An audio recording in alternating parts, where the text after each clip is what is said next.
শিকলে বাঁধা এই জীবনের শুরু প্রায় ৯ বছর আগে। পাগলামি করে কখন কার কোন ক্ষতি করে সেই ভয়ে বেঁধে রাখা হয় সাবিহাকে। কিন্তু নিজ সন্তানকে এভাবে কষ্ট দিতে মন চায় না মায়ের।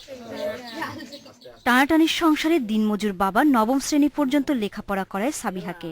১৫ বছর বয়সে এক আত্মীয়ের সাথে বিয়ে দেন, কিন্তু দীর্ঘদিন ধরে স্বামীর মানসিক ও শারীরিক নির্যাতনের শিকার হয়ে মানসিক রোগী হয়ে যান সাবিহা। তাকে বাবার বাড়িতে পাঠিয়ে দেয় স্বামী, সেখানেই কোল জুড়ে আসে ছেলে মাকদুম। কিন্তু ততদিনে সাবিহা পুরোপুরি মানসিক ভারসাম্যহীন।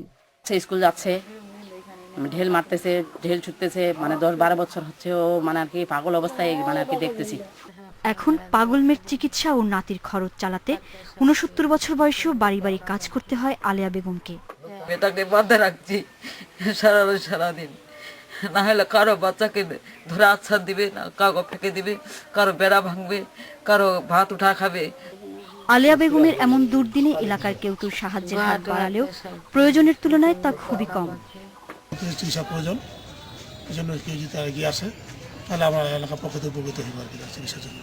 চিকিৎসকরা জানিয়েছেন, উন্নত চিকিৎসা দেয়া গেলে সাবিহাকে স্বাভাবিক জীবনে ফিরিয়ে আনা সম্ভব। যদি আর্থিক কিছু খরচ করা যায়, তার চিকিৎসা ঠিকমতো করা যায় এবং তার স্বাস্থ্যের পরিচর্যা ঠিকমতো নেওয়া যায়, খাওয়া দাওয়া ঠিকমতো দেওয়া যায়, তাকে ভালো করা সম্ভব। সাবিহাকে সুস্থ জীবনে ফিরিয়ে আনতে সমাজের বিত্তবানদের সহায়তা চায় তার পরিবার। Independent news.